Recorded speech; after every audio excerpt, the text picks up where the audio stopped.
Welcome to the table. Perfect place for a great big giant to live inside the mountains. You know, like over Lord of the Rings, the king of the mountain, the king under the mountain. Remember that? The king under the mountain. There could be a race of beings under that mountain, and I wouldn't be surprised if there were races of beings under that gigantic mountain right here. You all wouldn't be surprised whatsoever if there was. Yeah, the return. So they came out of the caves. Wow. Hello, thank you for sharing your travel with us. It was mighty nice of them to share their travel with us in Austria.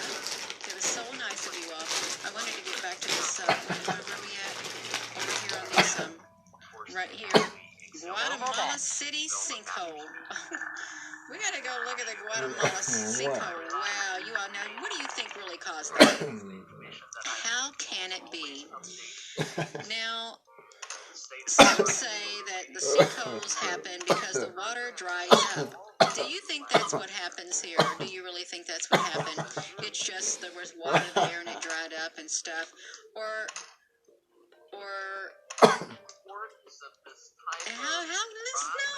listen. How could you have an enormous sinkhole like that? How on earth could you have an enormous sinkhole like that? Build a city over that when it was hollow underneath. It would be structurally impossible. There's nothing going across it. You know that they do surveys before they build things. They do. They do surveys before they build things. This is probably a gigantic portal. Well, now they don't got a way to get across it, you all. They don't. That is one massive hole. It really is. If it was hollow, that's right. If it was hollow. So look, this is June of 2010. A 3-story factory, oh my gosh, together with a house standing next to it, collapsed under the ground in one of Guatemala's districts right in the middle of the day. Oh my gosh, right in the middle of the day. A big hole appeared in its place. Look at this. Come on now.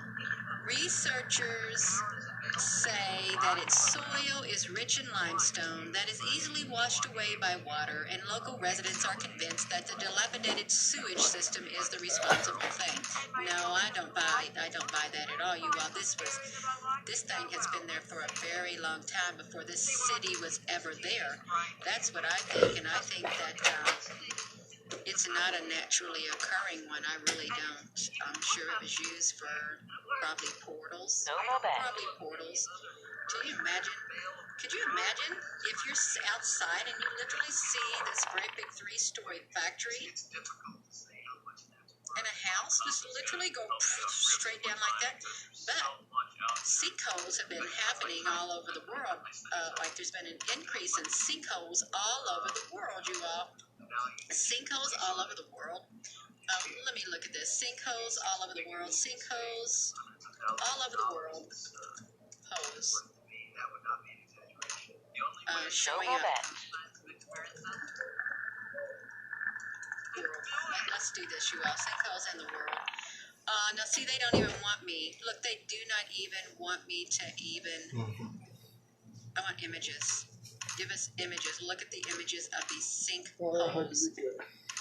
Oh, look at this. Siberia. Mystery of the Siberian holes at the end of the world is solved. Oh, what are your explanations of this mysterious hole? Let's see what they say, because we really do want to know. Oh, 3 enormous cavities have included everything from meteorites to aliens. Well, I think it probably was aliens. Look what they say. Explanations. Let's see what they said, you all. A more plausible explanation for their existence has now begun to emerge. It was a strange cavity that may be a type of permafrost sinkhole. A sinkhole is a depression in the ground caused by a collapse of the surface. Caused by the surface layer. Oh my gosh. That's so funny. That explanation, the definition, a sinkhole is a depression or hole in the ground caused by some form of collapse. I don't mean to laugh, but this is silly. That's so silly. It really is so silly. Well, at least they're admitting that it's a permafrost or ice. Okay, but did the water melt? If the water melted, where did the water go? Did the water go inside the hollow earth? Did it go inside the hollow earth? Did it in the oceans inside the earth? They just took that water back. There's more to it, and they know there's more to it. You know there is. Oh my gosh, that's kind of too funny. It really is kind of funny. But I shouldn't laugh. It's not funny for the people who experience it. But you know, there's something to all these sinkholes. Sinkholes opens up. Look at that. Boom. And see, they're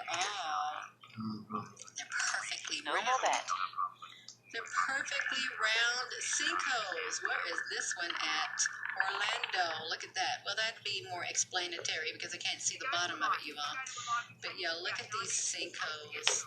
A killer sinkhole in Florida. Now that's just dirt.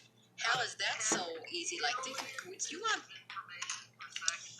are there beings coming out of these sinkholes? Are there really like beings coming out of the sinkholes? Because what if they are? What if there are interdimensional beings or real beings coming out of sinkholes? They could. Real beings could be coming out of sinkholes. Aliens coming out of sinkholes. Out of sinkholes. Well, that didn't really turn out too much right here. Guatemala crater.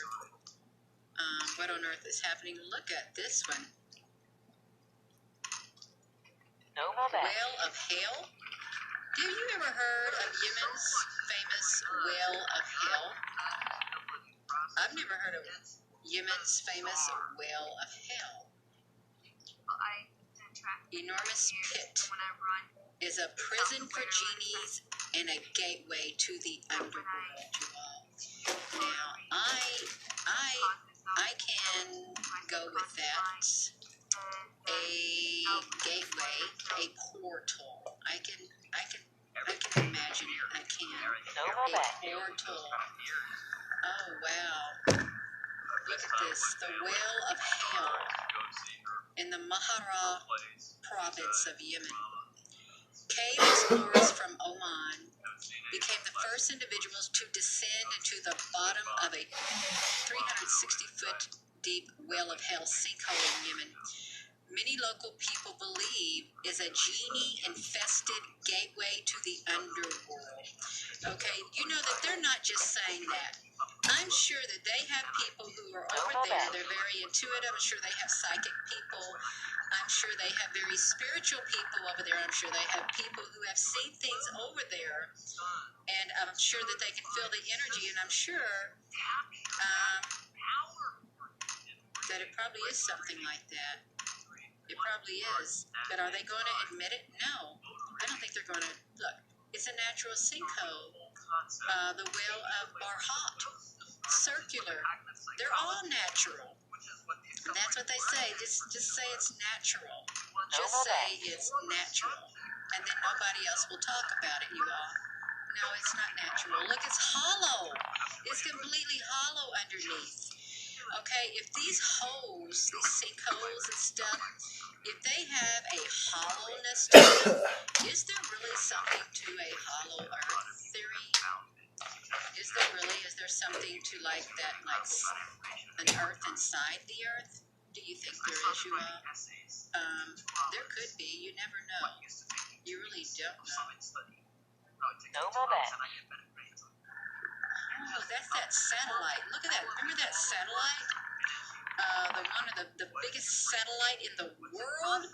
Look at, remember this right here? This one that literally collapsed collapsed. Look how massive it was. A world-renowned Arecibo telescope in Puerto Rico shocks astronomers. No, I think somebody made it fall. I really do, because you know why? It's a radio telescope right here. It was the Arecibo Observatory. It was one of the main, like they said, one of the main cables holding this telescope broke in Puerto Rico in 2020. You know, it's perfect timing.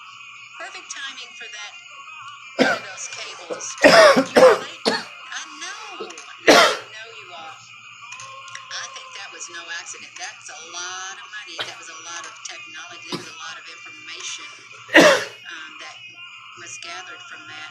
It was probably in the perfect spot. The perfect spot. No more back. It probably was. And somebody didn't want that picking up something. I don't think they did. I think there's only one more now, and I forget where it's at. There's only one more that was near that. Not in that place, but it's another country. Look, this was in the scene, the Golden Eye, where he was in a giant dish. Look at that. They said they warned the telescope needed to be dismantled because the two cables suspending it had snapped. They could have put some more cables in it. They really could have, but they didn't. Look at that. It's a radio telescope receiver with coaxial cables. It's a radio telescope receiver. Now, what do radio telescope receivers do? So let's see what radio telescope receivers do. You all think that's it's something to look up. It really is. Let's see what they do. No more back. They are I want to find out what they do, and I'm on the wrong thing to find out what they do. I need to do a general search. Let me do this. I want to find out. So somebody know here what they do. I'm sure somebody does know what they do. We're going to find out what a radio telescope receiver does.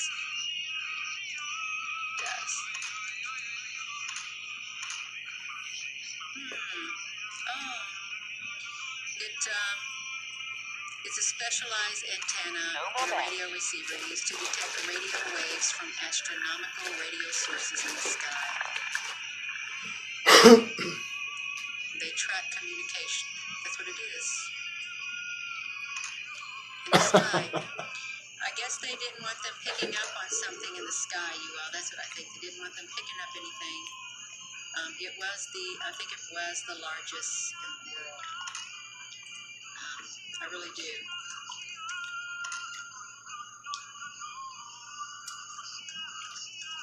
No more back. Hello. Yeah. So, yeah, okay, that makes sense. Okay, it was China. China has the other one. That's who it was, China. Oh, my goodness, that's who it was. They had one. We got them in Antarctica. We got telescopes, but I think that one was the main one. And China had the only other one. But look. No more back. The west arm of the low-frequency Ukrainium. Look at this, you all. Ukrainium T-shaped radio telescope and second modification. Radio telescope phased array antenna. Why do you got that? What are they doing? Are they looking for something, you all? Did you know that they had antennas like that? They look like grapevine things, but they don't got no grapes on them. They don't. No more back. Read the title of what article are you talking about in Star Child Studios? The article, read the title of the article. Gina, honey, I think I'm already off of that, you all. I think I am. Yeah. The title of the article. Yeah, okay, the yeah. That's right. No more back. Yeah, so you all can see that. Look. Oh, this is where we wanted to be right here. This is the dark plasma. The world's largest radio telescope will search for dark matter and listen for the aliens. But it will take one more burst of ingenuity to get China's massive instrument to live up to its promise. 2016, and you know what? The one in Puerto Rico, is that where it was at? It just so mysteriously collapsed in 2020. So China has the world's largest telescope. See, they won't let me look into it. I haven't even been here. I haven't even been there. The world's largest radio telescope. You all haven't even been there to search for dark matter. Don't tell me that. Look, dark matter. World's largest telescope. Search for dark matter. We'll find it right here. I'm not going there, okay? I'm not. So, yeah. Hubble detects smallest known dark matter clumps. Scientists will map the mysterious dark matter. Hubble's greatest discovery is the dark matter. It's the greatest discovery. It's the dark matter.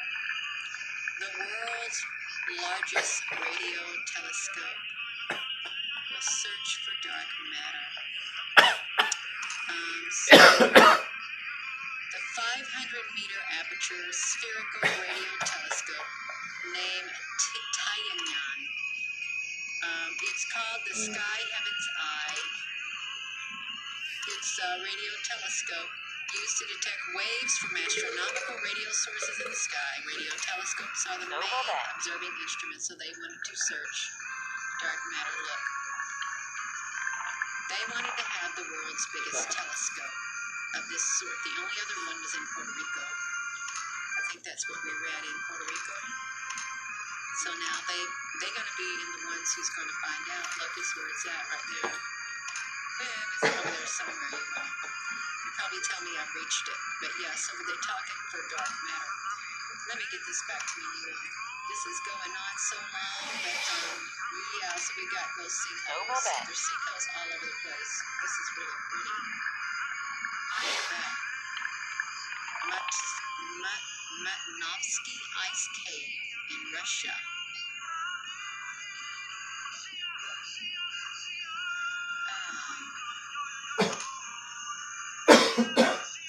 It's where scientists have discovered an ice cave in the Kamchatka Peninsula in Russia. The volcano and the ice cave are totally okay living next to each other. The glaciers have been actively melting recently, and the upper layer of the cave has become very thin, but its backdrop is for beautiful, look at that.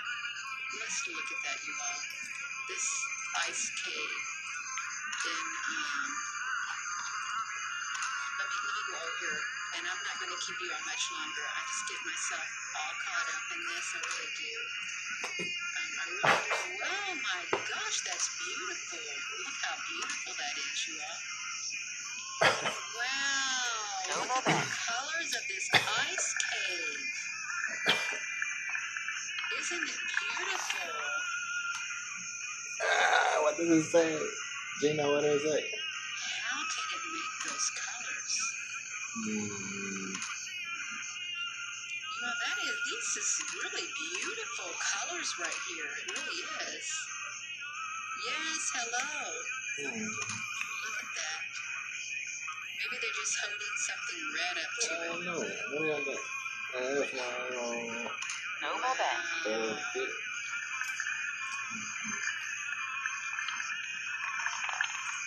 That's really interesting. It's very, very interesting. Is what it is. Jesse Wells. Well, I am really I get carried away. I really get carried away, and I can't help it. I can't. Can't help it. I really can't help it at all. I want to look at these beautiful colors right here of this ice cave in Russia. It is beautiful. Look at that. Wow. They got ice caves all over the world. Let's see this entrance right there. The ice cave near Matsnotsky. Yes, you all hit that like button. Look at that beautiful otherworldly photos. I'm sorry. It's really beautiful. Mm-hmm. No more bet. No.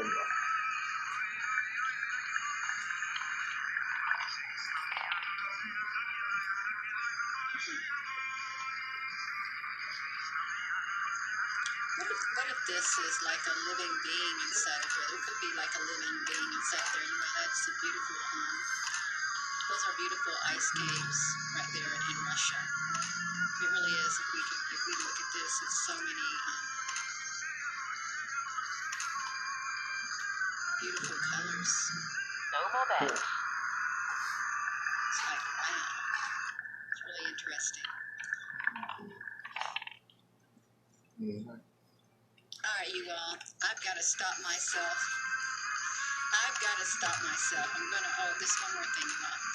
So there are strange portals which connect the Earth to the Sun right here. This is an artist's concept showing a magnetic portal connecting Earth's magnetic field to the Sun's magnetic field. And the spacecraft, you know, that we talked about, the MMS. Studying these portals, and they open up every single day, and some of them are stable. Some of them are short-lived, but the ones that are sustainable, it's responsible for the auroras, northern lights and stuff like that, because it like gets these particles are all energized and cause all those beautiful colors and stuff, and that means the portals are open. No more bet. Which is really interesting. So there are portals, and they've studied them, and they know where they're at. They know where to locate them because X marks the spot. They have a flux transfer event, and cosmic connections not only exist, but are possibly twice as common as anyone ever imagined, according to scientists. Now, here we are again. Look, according to the scientists at the 2008, Gina, honey, the 2008 Plasma Workshop in Huntsville, Alabama. Plasma is so very, very important. And plasma plays a role in these portals. They do. They play a major role in the portals that get opened up. That's what they do. You all, I have kept you all on here for a long, long time. You all are so patient. You really are patient with me. I appreciate your patience. I really do. But there are some who don't like it, but that's okay. That's all right. It's not for you. It's not. Look at the beautiful color of the sun, and then the Earth's magnetic field. How they like literally go together. And portals. Some of the portals stay open for around 8 minutes, and they probably stay open longer if they can keep the portals open. You know, they literally can have armies and armies and armies coming through the portals. You know, someone shared in the comment section that somebody actually, the military was working on interdimensional portals. They had like machines or something. They were able to open up portals, and in this classroom of like military people, like these beings, they were total, like, I guess, robotic beings, black metal beings. They literally got rid of everybody in that room and killed them all. Came through the portal and killed them all. The other dimension, more or less. But you didn't hear it. People say, oh, that's just a rumor. Okay, and even, you know, you've heard how this one video of this one senator or something reading this document, and he's talking about these giant beings that were going to be coming, and they needed to pass this bill, and he kept saying classified. And then he started talking about what's going to happen classified, and he's saying, oh my gosh. And then people say, oh, that was all make-believe, that didn't happen. But what if it wasn't make-believe? What if that is coming? What if there are 7-foot or even bigger beings coming? And what if there are hellish, grotesque creatures that are going to come from the other dimensions too? What if they come up out of the earth and stuff like that? But when you have beings like that, you also have benevolent beings who are able to come. So that we do have benevolent beings and benevolent humans and malevolent humans. So it's all interesting, but portals do exist, and plasma plays an enormous role in these portals. So yeah, that's great. You all, it is kind of scary if you think about it, but you can't let fear live in you. Just get the fear out. You can become aware. But if I saw something really scary in front of me, I think, oh my gosh, I better have on a big spiritual armor, and I better have an army of angels behind me or other angelic beings near me when that happens. If that happens, I better have somebody with me. Yeah. Yeah, we're going to prevail. There's no doubt in my mind, because we know how it is. We'll prevail. We will. We're stronger than we realize we really are, and we're not alone in this journey on this earth, and any battle that we face, we're not alone. We're not. Some may think, well, I'm all alone. No, you're not. There's help. There's help from the other realms, and you have people on earth who are here also. We're all connected in the spiritual realm. We are, regardless if we got these portals that are being opened and beings are coming through, at least we've got foreknowledge. And those type of battles can really be fought in the spiritual realm also. That's really the most important thing, is to be prepared spiritually on the inside for things like this. It really is. You've got to prepare your hearts. Prepare your hearts for the day of battle. And your spirits. There is so much going on.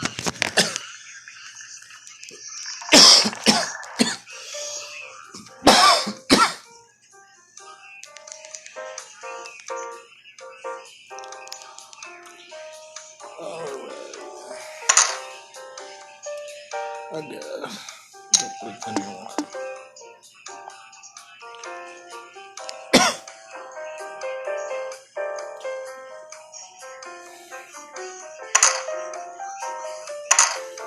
No more bets.